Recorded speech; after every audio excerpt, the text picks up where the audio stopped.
Welcome back to Faith and Facts. I'm your host, Josiah Walker, and I'm joined here with Brother Tom Carlson. And thank you for joining with us today. I appreciate it. My pleasure. Thanks for having me. Yeah, so I want to start off telling us a little bit about you and who you are for our viewers.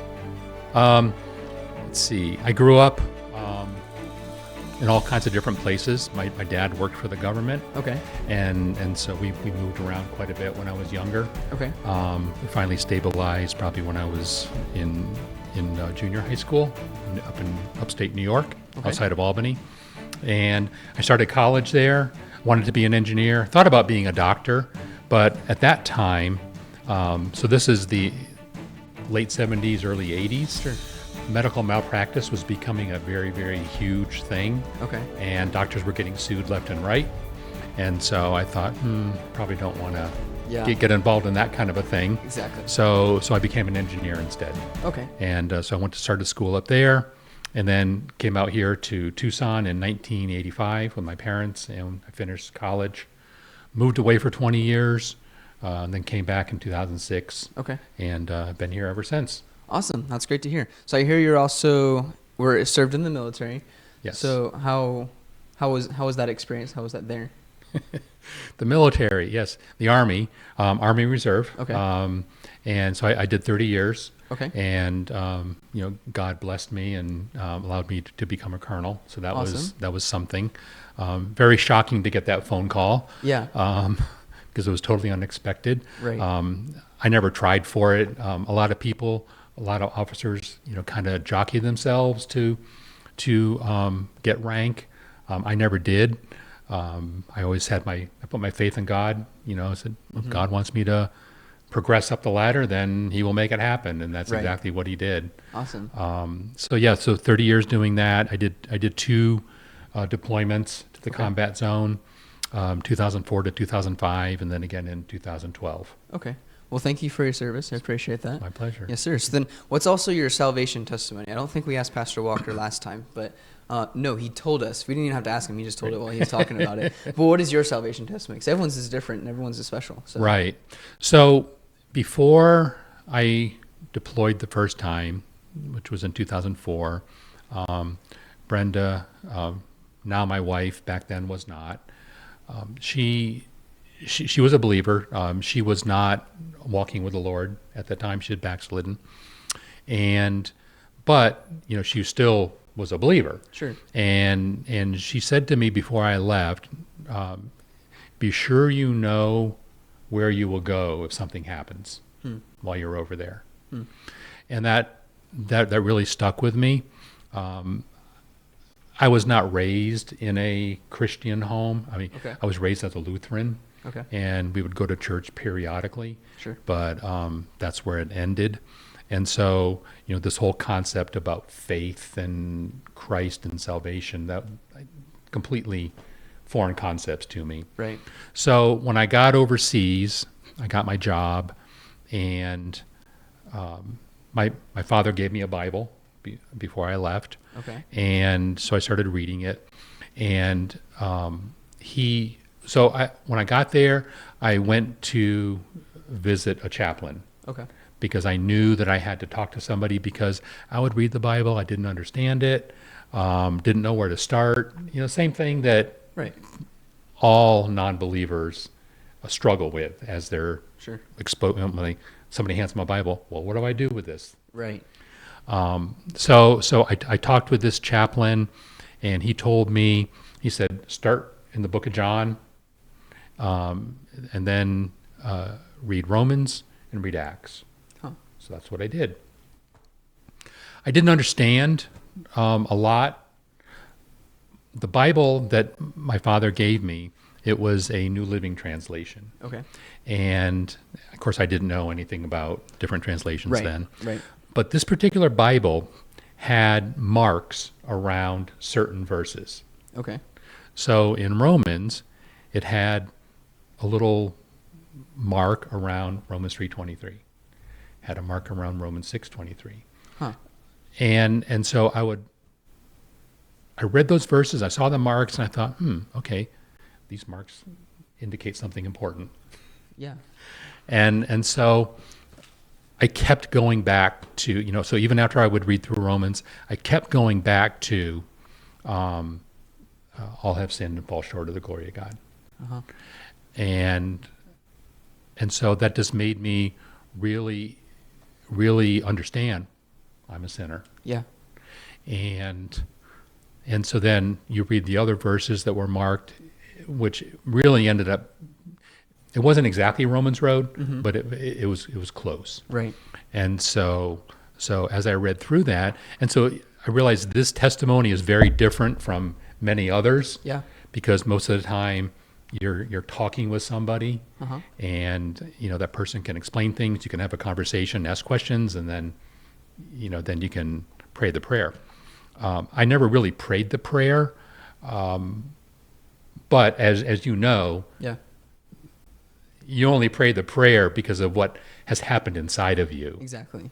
Yeah. And so I didn't have anybody telling me that I had to to pray the prayer. Right. But the change had already taken place inside me. Yeah. It's the belief, not the prayer, that saves. Exactly. So that's important. And usually we pray as a result of what we've done inside, just confessing. I know we've VBS this week when we had people saved is, hey, do you believe this? No, why don't you tell God that you believed it? So it's more so for us than it is for anything of the salvation process, because then we get to hear ourselves say it instead of it just being in the heart. Right. So you don't have to pray the prayer to be saved. It's that belief, and that's what Jesus said. When they believe, that's when they have eternal life. Right. So it's not the prayer. The prayer is more for us. So Right. Yeah. So, And I tell you, I struggled with that for a very long time, because this was 2004. mm-hmm. So I was 40, and after I got back and I started going to church, and pastors would always say, well, when did you pray when did you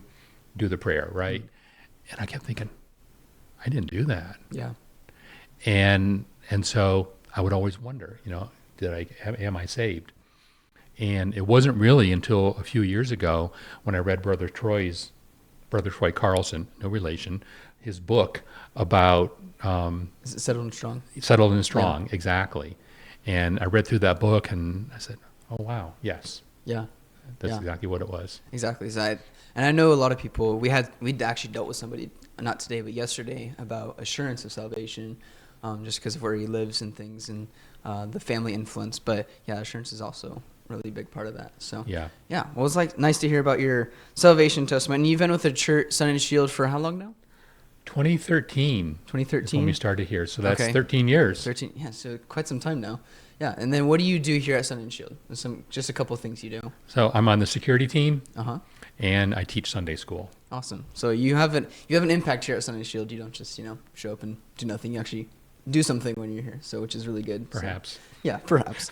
So I mean, and I've heard you teach. So some really good stuff that. Amen. Is really Amen. Good. So it's really not me. It's totally not me.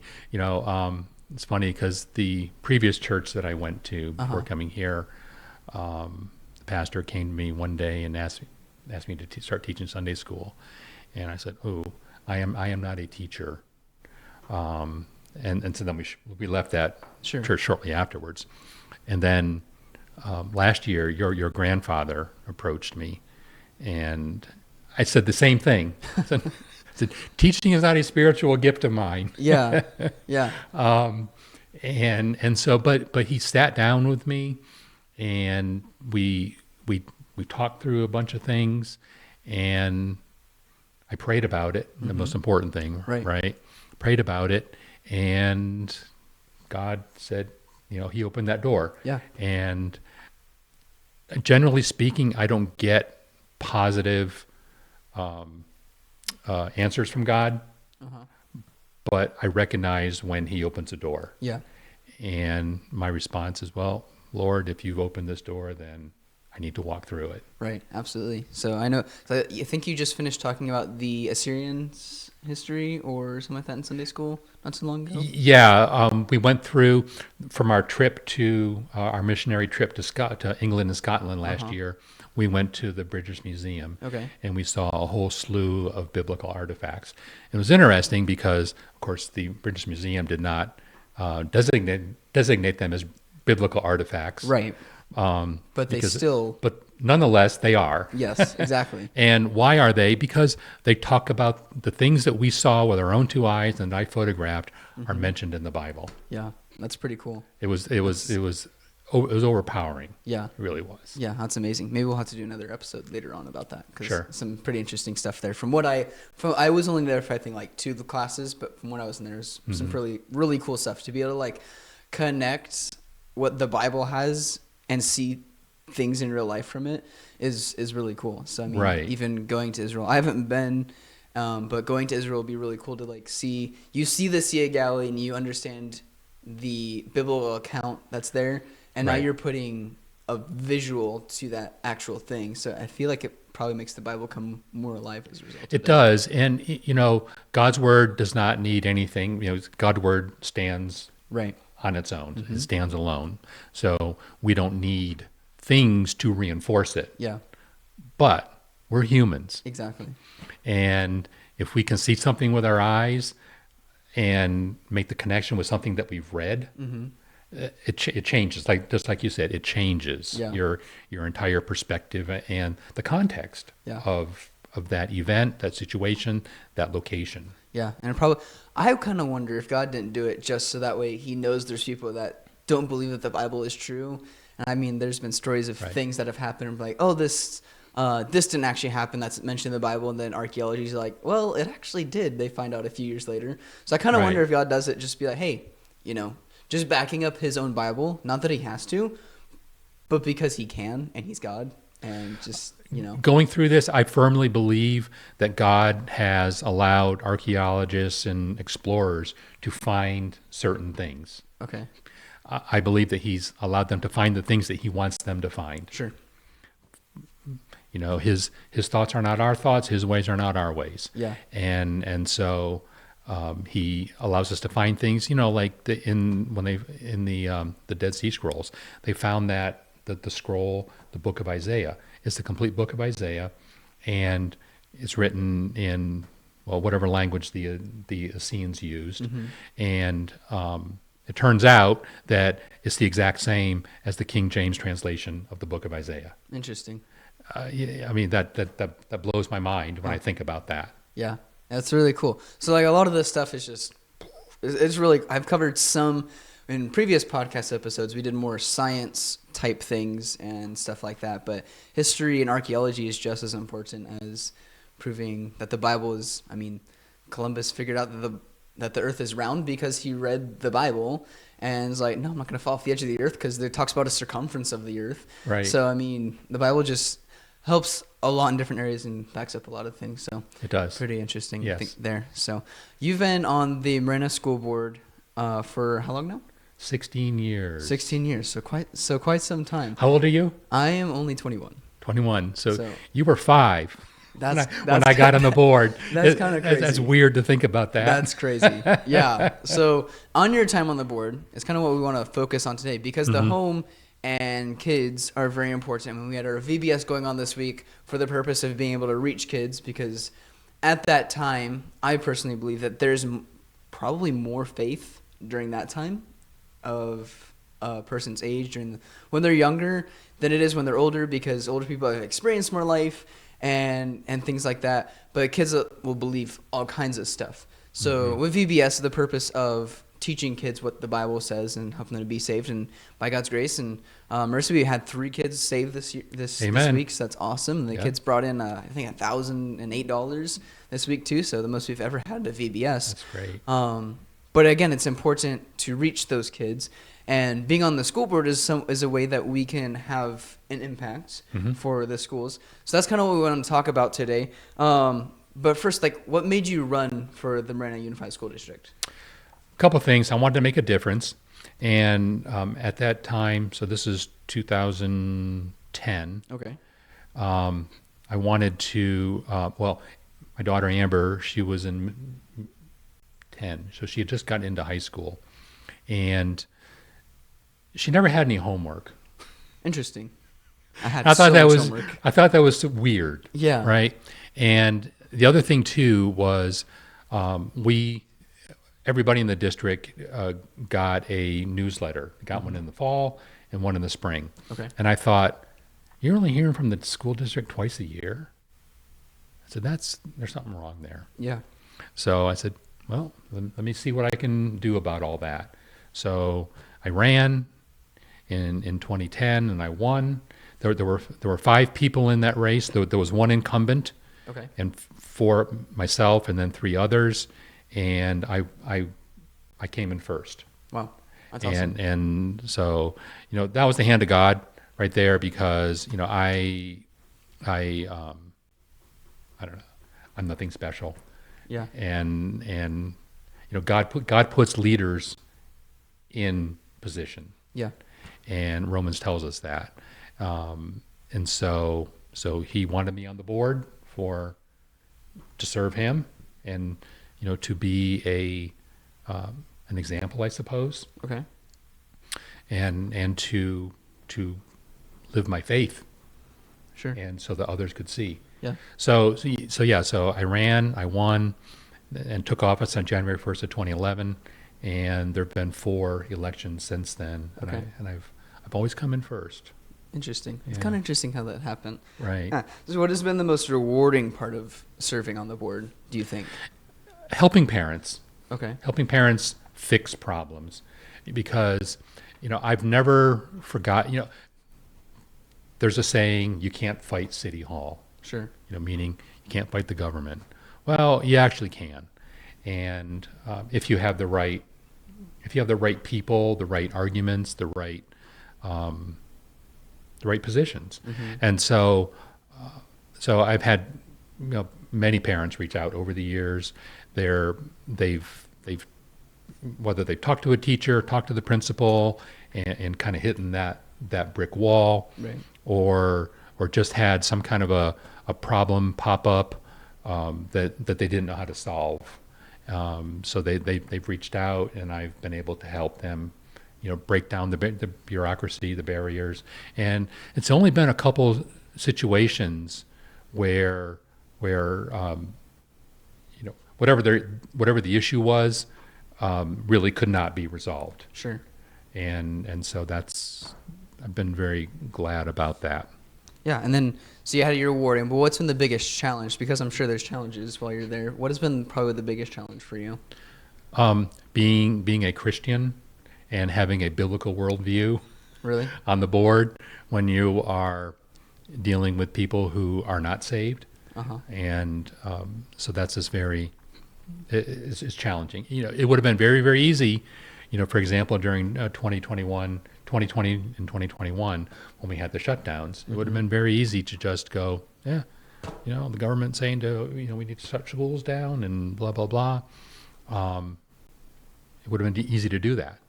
It was very difficult to actually look at the data, Uh-huh. look at what was happening in Europe, constantly stay updated with what the Arizona Health Department was putting out and what the Pima County Health Department was putting out, and then actually thinking about these things. Yeah. And when you would see the data from the state of Arizona, where children in the 0 to 19-year-old age group were not dying from this worst thing that ever happened to humankind, Sure. you kind of scratch your head and you go, what are we doing? Yeah. And at the end of the day, I think there were only 2 people in that 0 to 19 age group who died, and it wasn't because of the virus. Yeah, it wasn't directly, Correct. COVID was in their system, so we have to classify it Who as. died with it. Yeah. So. Exactly. So that was very difficult dealing with that. And then a couple of years ago, one of the board members, he was running for election his first time, and I was actively opposing him. Mm-hmm. I wasn't running, but he had been appointed to the board 4 years earlier, and so I knew that he was not suitable to be on the board, and so I was working to not have him not get elected. Yeah. And he ended up getting a restraining order against me, and that prevented me from doing the job that I was elected to do. Yeah. I couldn't set foot on any school grounds, couldn't set foot on any district property. And at one point, they even took my First Amendment rights away. Huh. And so that was very expensive. It cost $9,000 to get a lawyer. Spent 3 days in court. Yep. And it was horrible. Yeah. And it would have been very easy to just not oppose him. Right. Yeah. And let the electoral process play out. But I just felt compelled, to share, why I felt that he wasn't, suitable for the board. Yeah, 'cause, I mean, people got to know that, hey, this person isn't suitable for X, Y, and Z, and here's why. They still have the opportunity to vote however they feel like it. Exactly. But giving them knowledge, I think, is very important just in general across the board with Right. everything. That's kind of what this podcast is for, just giving people knowledge of, like, biblical things and just everything when it comes to Christian life and things that Christians should know. Because, I mean, knowledge is power. So knowing, the more you know, the more you can make a better, well-informed decision. So The problem with school board races is they're nonpartisan, so there's no primary, and when the names are listed on the ballot, they're just listed, and so there's no Republican, Democrat, Independent, and so the voter actually has to go out, if they care, they have to go out and do some research and find out what these candidates believe. yeah.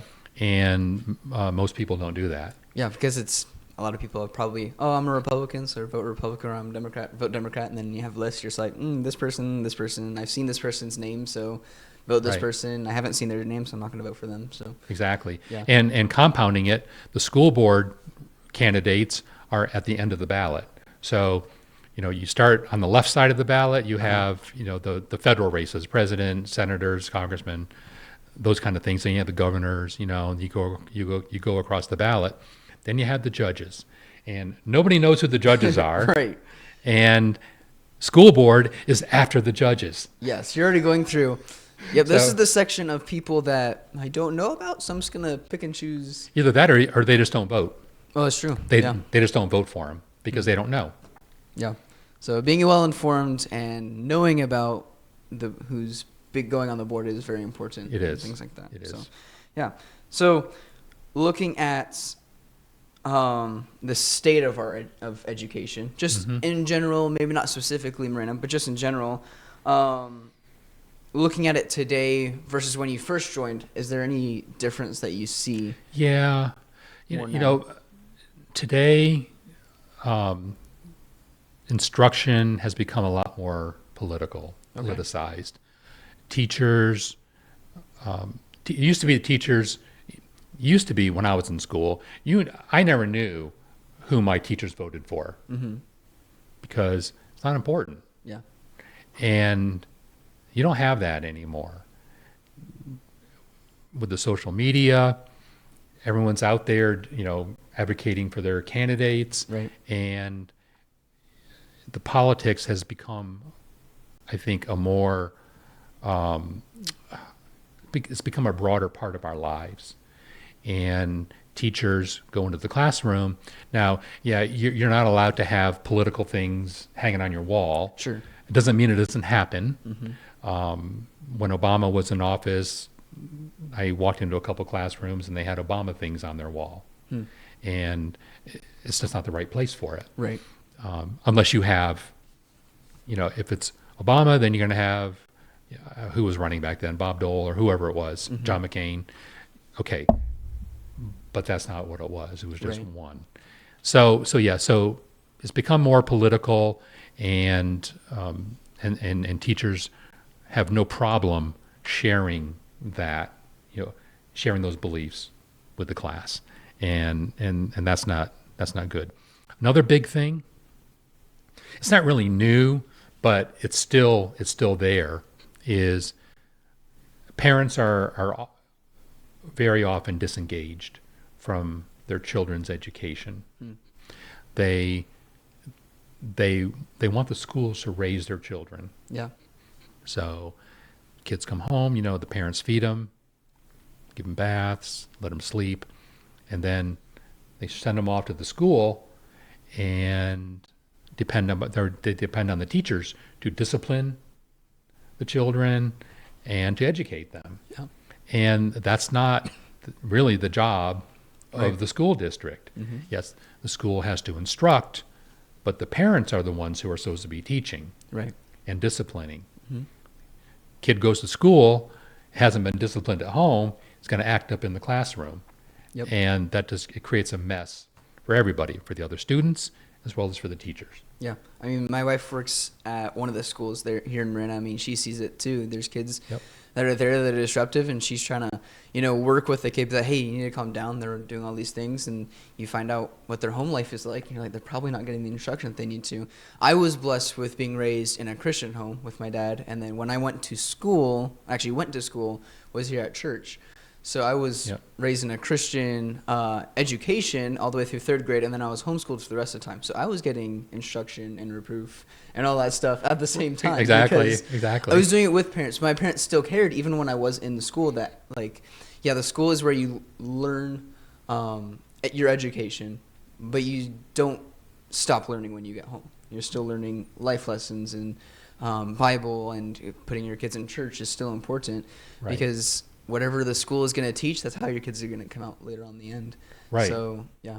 Right. Yeah. So it's very frustrating. And, it's doing the kids a disservice. It's doing the school district a disservice. Right. Because it makes them not look so great.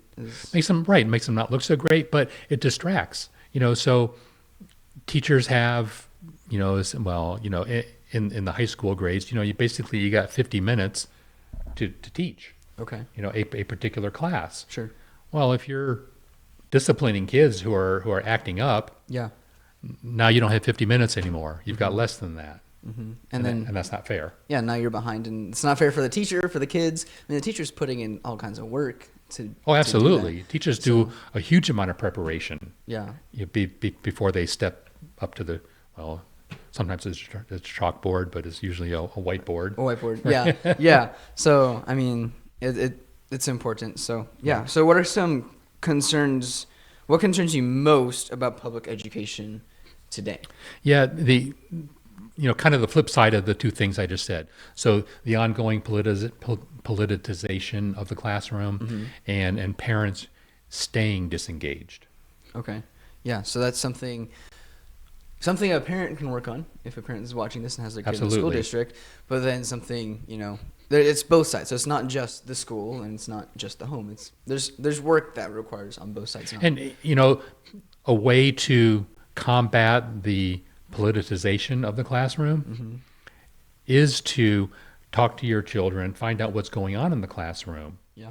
And when they tell you, we talked about this, and if it doesn't sound right, okay, that is your call to action, right? So, you can go to the teacher and say, hey, I heard, this happened in the classroom. Explain this to me. You can go to the principal if you don't feel comfortable talking to a teacher. Sure. You can go to the principal and share your concerns. You can go to a board member. Okay. Board members probably should not be the first avenue. Yeah. But I always like to keep, learn this in the Army, solve problems at the lowest level possible first, because sometimes, if you bring the big guns in, you may not like the answer. You may not like the solution. Yeah. Yeah. So just like a side question, can parents actually sit in during a class? Absolutely. Okay. Parents, any adult, anybody for that matter, can go onto a campus and go to classrooms. You have to sign in at the front desk and get a name tag.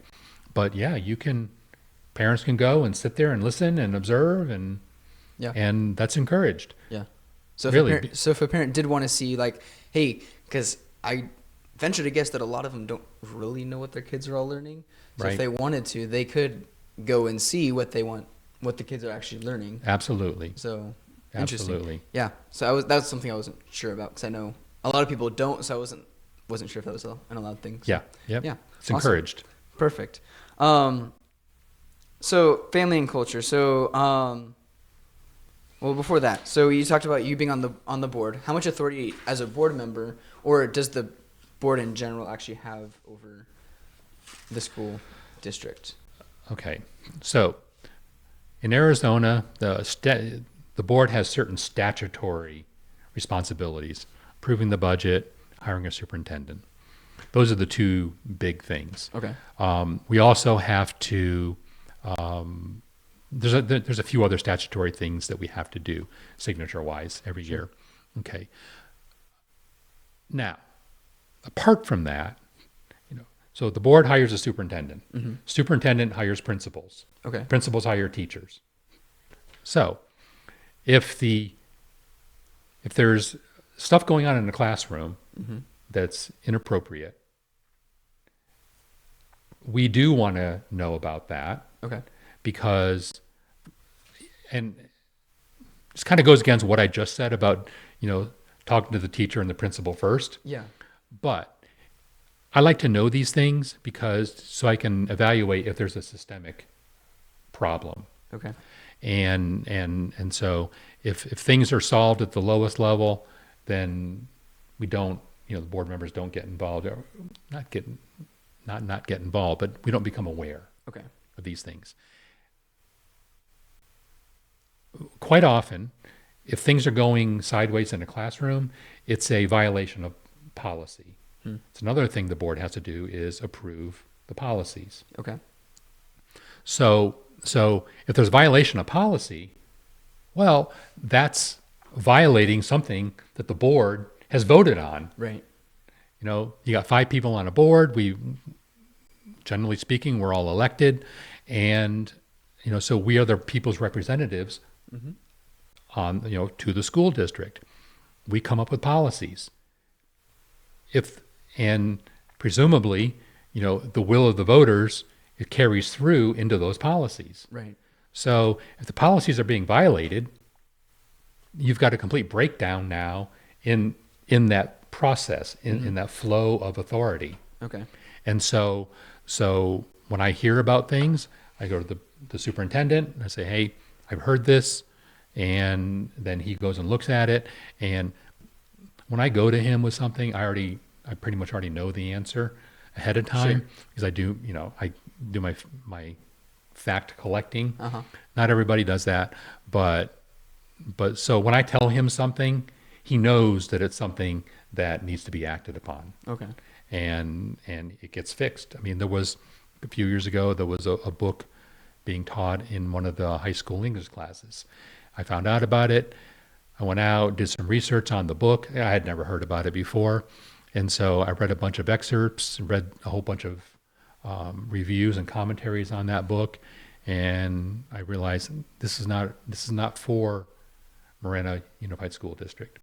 So talked with the superintendent, gave him the evidence that I had uncovered, and that book got taken off the list, never to see the light of day again. Well, shouldn't. Right. In theory, allegedly it hasn't. Right. Gotcha. So you have some authority, but it's not like you all have to agree on things, I assume. So Can't. okay, so it depends. Okay. In situations like I was just talking about, the superintendent knows that I'm right and that we have a issue with policy, with policy being executed, implemented, and so he goes and fixes it. Okay, so that's power. That's right. Power that you as a parent or as a resident of the district probably wouldn't have. Okay. Right or wrong, there's tens of thousands of people who live in the district. Superintendent can't have everybody coming to him with complaints about the classroom. Yeah. So when I tell him something, like I said, he already knows that I've looked into it and that it's a legit concern. So he goes and fixes it. Other things the board does have to vote on. Okay. And so in those situations, the makeup of the board right now is you got 3 leftists and you got 2 conservatives. Didn't used to be that way. Just a couple of years ago, it wasn't that way. And so now the superintendent pretty much knows that he doesn't, apart from policy violations, he doesn't really have to listen to me because I don't have the power now that I did a couple of years ago. Sure. And so whereas I could go into a board meeting and say something, say, hey, I think we should, consider this. Now I'm in a minority. Yeah. And so I can still say it, Right. but nothing's going to happen. Yeah. The power behind it isn't there like it once used to be when it comes to stuff like Exactly. that. So, Exactly. gotcha. Coming up on our next episode, You have these huge media outlets. You got Nickelodeon, ABC Family, and our favorite, Disney. Mm-hmm. And what do those, among others, channels? What do the shows, the programs on those networks convey? Yeah. So they're essentially saying men are not needed. You can't want to be on a school board because you want to change the district. For the school board, you've got to be a champion for the district. Because if I don't like the district and I'm representing voters, 85,000 voters, even though they all didn't vote, but I'm representing 85,000 people, I can't be opposed to the thing that I'm seeking to represent.